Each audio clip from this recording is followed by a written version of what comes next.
सुप्रभात प्रिय विद्यार्थियों, आज हम आपको सिल्वर वेडिंग जो मनोहर श्याम जोशी द्वारा रचित वितान किताब का जो पहला पाठ है समझाने जा रहे हैं।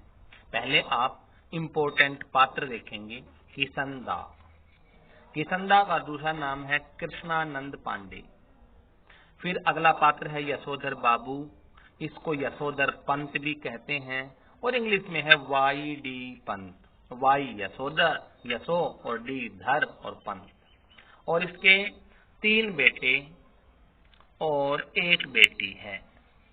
3 बेटे और बेटी 1। बड़े बेटे का नाम भूषण है, जनार्दन है, ये यशोधर के जीजाजी हैं। और यशोधर के जीजाजी जनार्दन नाम, बहन है वो विधवा हो गई जिसकी शादी जनार्दन के साथ हुई थी। प्रिय विद्यार्थियों, आप बोर ना हो इसके लिए मैं बहुत संक्षेप में कहानी बताने जा रहा हूं।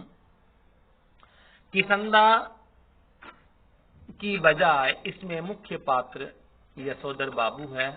यशोधर बाबू के जीवन से कहानी शुरू होगी, लेकिन किसंदा का रोल एक पैरे में थोड़ा सा आता है, तो ध्यान से सुनेंगे। ये यशोधर बाबू हैं, ये अपने पहाड़ी इलाके से भागकर दिल्ली आ जाते हैं और दिल्ली में इनकी मुलाकात किसंदा से होती है। किसंदा यहाँ एक कंपनी में सेक्शन ऑफिसर हैं। तो यशोधर बाबू मिले, उन्हीं के गांव के हैं किसंदा। तो किसंदा से मिलने के बाद यशोधर को उन्होंने अपने घर पे रख लिया जो किराए पे था। यशोधर को रसोईया बनाकर इसको महीने के 50 रुपए देने लगे। ये कहा कि आप कपड़े सिलाओ और घर भेजें पैसे। इसके बाद थोड़ा बड़ा, उसकी उम्र कम थी यशोधर की, किसंदा ने उसको पढ़ाया और नौकरी भी दिलवाई और धीरे धीरे यशोधर बाबू भी सेक्शन ऑफिसर पद पर पहुंच गए। किसकी कृपा से? किसंदा की कृपा से। अब किसंदा पे बस एक पहरा सुनेंगे। किसंदा एक आदर्श व्यक्ति हैं, पुरानी परंपरा के हैं। इन्होंने शादी नहीं करवाई, इसलिए सभी परंपराओं को अच्छे से निभाया। किसंदा की एक सोच थी कि जिंदगी में मकान नहीं बनाऊंगा। मूर्ख लोग मकान बनवाते हैं और समझदार लोग किराए पर रहते हैं।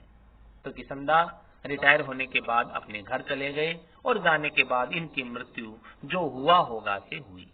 जो हुआ होगा पता नहीं क्या होगा। अब स्टोरी शुरू होती है यशोधर बाबू से। यशोधर बाबू सेक्शन ऑफिसर हैं, उसका व्यवहार अच्छा नहीं है ऑफिस में, उसका व्यवहार शुष्क है, सूखा। वो क्या करते हैं? चाय पानी पीना, गप्पे हाँकना इनको पसंद नहीं करते। टाइम से पहले ऑफिस में जाते हैं और टाइम के बाद में आते हैं और अपने कर्मचारियों के साथ पूरे दिन शुष्क व्यवहार करते हैं, लेकिन चलते समय हंसाना नहीं भूलते। ये परंपरा किसंदा से सीखी। अब बात आई किसंदा के बेटे हैं। पहला बेटा है भूषण, है बड़ा बेटा। भूषण क्या है? IAS की सर्विस में, एलाइड सर्विसेज में नंबर आया। ऊपर रैंक न होने के कारण एलाइड सर्विस फिर भी नौकरी ज्वाइन नहीं करता। और दूसरा बेटा है वो स्कॉलरशिप लेकर अमेरिका जाने की बात करता है। एक बेटी है, बेटी भी बार बार उसके पिता द्वारा प्रस्तावित वर को यानी शादी को इनकार कर देती है। पिता की बातों को नहीं मानती और वह भी विदेश में जाकर पढ़ना चाहती है। यानी बेटे और बेटियों के साथ, अपनी पत्नी के साथ इनके संबंध मधुर नहीं है। और जनार्दन जीजाजी हैं, उसकी बहन विधवा हो गई, तो ये हमेशा हेल्प करते थे अपनी बहन की। ये चाहते थे मेरे बेटे भी अपनी विधवा बुआ की हेल्प करें, लेकिन ये नए विचारों से होने के कारण उसकी हेल्प नहीं करते और जनार्दन हर माह अपनी बहन को पैसे भिजवाता है। ये यशोधर बाबू जनार्दन के मरने के बाद हर माह पैसे भिजवाता है। यशोधर की सोच है कि ऐसी अमीरी किस काम की, अपने बेटों के बारे में कहता है कि जो अपने गरीब रिश्तेदारों की, पिछड़े रिश्तेदारों की उपेक्षा करें, उनकी हेल्प ना करें। अब आइए ऑफिस में। ऑफिस की घड़ी 5:25 बता रही थी और यशोधर बाबू की घड़ी में 5:30 हुए थे। अब ऑफिस वाले घर जाने के लिए तैयारी करते हैं। उन्होंने कहा, मजाकिया थे यशोधर बाबू, उन्होंने अपने कर्मचारियों से कहा कि तुम्हारी तरह ऑफिस की घड़ी भी सुस्त ठहरी, धीरे चलती है, 5 मिनट पीछे है। उन्होंने कहा, नहीं, आपकी घड़ी है, ये सुस्त है, ये तेज चलती होगी। तो कहने का मतलब ये है कि किसंदा के बाद सेक्शन ऑफिसर यशोधर बाबू थे और यशोधर बाबू की शादी 6 फरवरी 1947 को हुई थी और बाई चांस आज भी 6 फरवरी है। तो उसके कर्मचारियों ने कहा कि आपकी शादी की सालगिरह है हमारे हिसाब से और ये सही है और सिल्वर वेडिंग है, तो आप पार्टी दीजिए। पार्टी के लिए यशोधर बाबू ने केवल 10 रुपए का नोट निकाला।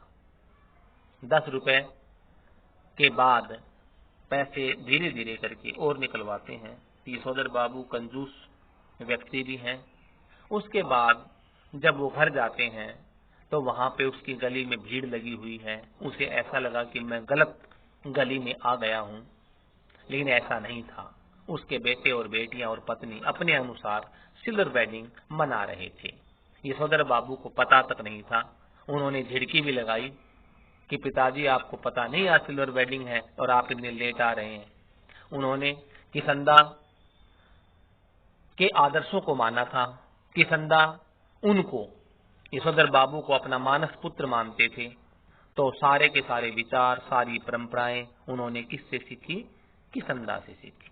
और यशोधर बाबू है, वो चाहता था कि हम संयुक्त परिवार में रहें, अपने गरीब रिश्तेदारों की उपेक्षा ना करें, उनकी सहायता करें और सभी के सभी नियम किसंदा से सीखे। फिर वो घर जाते ही सबसे पहले पूजा पाठ में बैठते हैं। पूजा पाठ में किसंदा के विचारों को सोचते हैं। किसंदा कितने अच्छे आदमी थे और जो हुआ होगा से क्यों मरा, हुआ होगा कि कितनी अर्थ छवियां खोज सकते हैं आप, कैसे कैसे। तो पहला तो ये है, खुद कहानीकार ने स्पष्ट किया जो हुआ होगा, अर्थात पता नहीं कैसे मरा। दूसरा ये अर्थ निकल सकता है कि वो अकेला शादी नहीं करवाई और धीरे धीरे ये सोच सोच के सूख गए होंगे कि बुढ़ापे में करवट कौन दिलाएगा, पानी कौन पिलाएगा। और तीसरा ऐसा भी है, अपने पास किसी को न पाकर वो टूट गए होंगे और धीरे धीरे निराशा के चरणों में उनकी मृत्यु हो गई होगी। इसके बाद ये चैप्टर है यशोधर बाबू पर, ये इनका मुख्य पात्र है यशोधर बाबू। और अंत में वो उसका बेटा है भूषण, वो अपने पिता को कहता है, बाबूजी जो गिफ्ट में आए हैं, जो ऊनी गाउन ये पहनो और आप दूध लेने जाया करो ये पहन करके, क्योंकि वो चाहते थे कि हमारे पिता फटे पुराने कपड़ों में ना जाए। पिता की आंखों की कोर में चमक आ गई, अर्थात आंसू आ गए। उन्हें बड़ा दुख हुआ कि मेरा बेटा आज ये क्यों नहीं कह रहा, पिताजी दूध हम ले आया करेंगे, आपकी उम्र ज्यादा हो गई। तो दो विचारों से आंसू आए होंगे, या तो बेटे की सोच पर, या दूसरा ऐसा कि उसका जीवन गरीबी में पला बढ़ा था और आज उसे अलग से ही महसूस हो रहा था। तो प्रिय विद्यार्थियों, इस पाठ का मूल उद्देश्य क्या है पहले ये समझो। सिल्वर वेडिंग का मूल उद्देश्य पीढ़ी का अंतराल, पीढ़ी का अंतराल इसकी मूल संवेदना है, क्योंकि एक पीढ़ी के बाद जब दूसरी पीढ़ी आती है तो उसमें अंतर होता है। इधर बेटे बेटियां और पत्नी हैं, वो अपने हिसाब से चलते हैं और इसका पिता है वो अपने हिसाब से, दोनों के विचारों में मतभेद है। बेटे नए नए परिवर्तनों में आकर्षित होकर उसको अपना रहे हैं, वहीं यशोधर बाबू अपने आदर्श मर्यादा पुरुष जो किसंदा है उसके आदर्शों को अपना रहे हैं, जो भारतीय संस्कृति की निशानी भी है। तो इस प्रकार से मतभेद चलता है। हम उनके बेटे बेटियों को गलत भी नहीं ठहरा सकते, क्योंकि परिवर्तन समय का नियम है और समय के अनुसार हमें बदल भी लेना चाहिए। एक बात ये थी कि बीच बीच में समहाउ शब्द का प्रयोग करता है यशोधर बाबू। समहाउ का मतलब है किसी गलत चीज को स्वीकार ना करना, हर गलत चीज को अच्छे तरीके से महसूस ना करना। जैसे उसकी पत्नी है, खड़े होके खाना खाती है, रसोई से बाहर खाना खाती है, बिना बाहों का ब्लाउज पहनती है, ऊंची एड़ी की सैंडल पहनती है, उसकी बेटी जींस टॉप पहनती है और उसकी पत्नी है वो लिपस्टिक लगाती है। तो इन सब बातों को गलत लगने के कारण उसको बार बार समहाउ इम्प्रॉपर बोलता है और जो उसे अच्छा लगता है वो एक भारतीय संस्कृति की निशानी है। तो इसमें हम तुरंत प्रश्न करेंगे इम्पोर्टेंट, केवल ही संक्षेप में। वो पहला है, यशोधर बाबू की पत्नी समय के साथ ढल सकने में सफल होती है लेकिन यशोधर बाबू असफल। बहुत ही इम्पोर्टेंट प्रश्न, ये पत्नी के बारे में और यशोधर बाबू के बारे में। यशोधर की जो पत्नी है उसके बारे में क्या है, यशोधर की पत्नी है और यशोधर बाबू। तो हम सबसे पहले यशोधर बाबू के बारे में बता रहे हैं। यशोधर बाबू समय के अनुसार क्यों नहीं ढल सके, क्योंकि उसका जीवन है वो उसके आदर्श पुरुष से यानी किसंदा के जीवन से बना था। किसंदा बहुत हद तक सामाजिक जीवन से जुड़े व्यक्ति थे, उन्हीं का स्नेह और प्रेम प्राप्त हुआ था, उसको नौकरी भी दिलवाई थी और 25 वर्ष बीत जाने पर भी घड़ी का इस्तेमाल करते हैं। तो यशोधर बाबू है वो समय के साथ इसलिए नहीं ढल सके कि उसका जीवन किसी व्यक्ति विशेष के जीवन से बना था। अगला है, उसकी पत्नी ढल जाती है। ऐसा क्यों?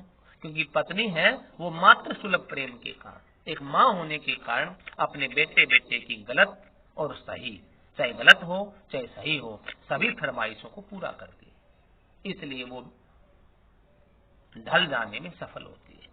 अगला प्रश्न है, पाठ में जो हुआ होगा वाक्य की आप कितनी अर्थ छवियां खोज सकते हैं? ये मैंने आपको बता चुका हूं। 3 है, जो हुआ होगा से मरा तो पता नहीं क्या हुआ। उसके बाद है, वो धीरे धीरे ये सोच सोच कर सूख गए होंगे कि बुढ़ापे में सहायता कौन करेगा, खाना कौन खिलाएगा। और तीसरा ये भी है कि वो निराश होकर टूट गए होंगे। अगला प्रश्न है, समहाउ इम्प्रॉपर का प्रयोग यशोधर बाबू क्यों करते हैं? तो आप कह सकते हैं समहाउ इम्प्रॉपर का प्रयोग यशोधर बाबू इसलिए करते हैं कि जो उन्हें अच्छा नहीं लगता। अच्छे न लगने वाली काफी बातें, जैसे मैं बता भी चुका हूं, बेटे बेटियों के कपड़े हैं अलग ढंग से पहनना, बेटा नया अकाउंट खुलवाता है तो अपने पिता से नहीं पूछता, एक बार कम से कम फॉर्मेलिटी में ही पूछ लिया जाए कि पिताजी मैं नया अकाउंट खुलवाने जा रहा हूं। तो हर चीज को जो गलत है, उसके बेटे हैं वो अपनी बुआ का भी आदर नहीं करते, संयुक्त परिवार को ढकोसला मानते हैं। तो इन बातों को वो समहाउ इम्प्रॉपर, जो दस्ती नहीं है, बोलते हैं। अगला है, कहानी की मूल संवेदना पीढ़ी का अंतराल है कैसे? तो पाठ में दे रखी है, हाशिए पर धकेले जाते मानवीय मूल्य, पीढ़ी का अंतराल और पाश्चात्य संस्कृति का प्रभाव, तीनों। तो तीनों में से मूल संवेदना है पीढ़ी का अंतराल। इसकी समस्या है, पहले पाठ का उद्देश्य है कि पीढ़ी का अंतराल, पीढ़ी बदलने के बाद हमारे जीवन मूल्य बदल जाते हैं। अगला प्रश्न है, यशोधर बाबू के प्रति आपकी क्या धारणा बनती है? हमारी धारणा, एक अच्छे इंसान के प्रति हमारी क्या धारणा बनती है? यशोधर बाबू एक ऐसे व्यक्ति हैं जो बहुत ही सामाजिक स्वभाव के हैं, उसका जीवन किसंदा के जीवन से बना है, वे अपने सिद्धांतों और मूल्यों के साथ जीवन बिताने की कोशिश करते हैं। संतान और आसपास के लोग अलग जमाने के, आधुनिक जमाने के। तो इस प्रकार ऐसे लोगों के प्रति हमें सहानुभूति से सोचना चाहिए कि जो अपने आप में पिछड़ा हुआ मानते हैं, हमें ऐसे लोगों के साथ सहानुभूति से देखने की जरूरत है। अगला प्रश्न है, आपके जीवन में दिशा देने में किसका महत्वपूर्ण योगदान? इससे पहले मुझे ये बताओ कि यशोधर बाबू को दिशा देने में किसका योगदान था? किसंदा का।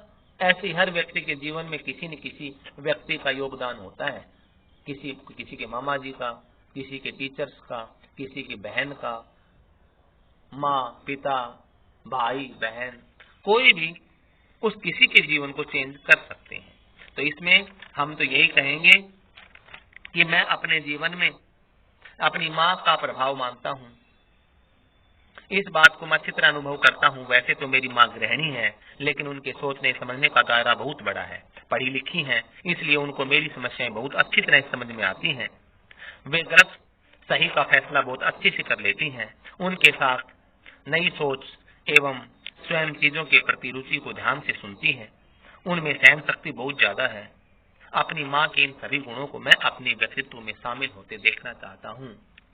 धन्यवाद।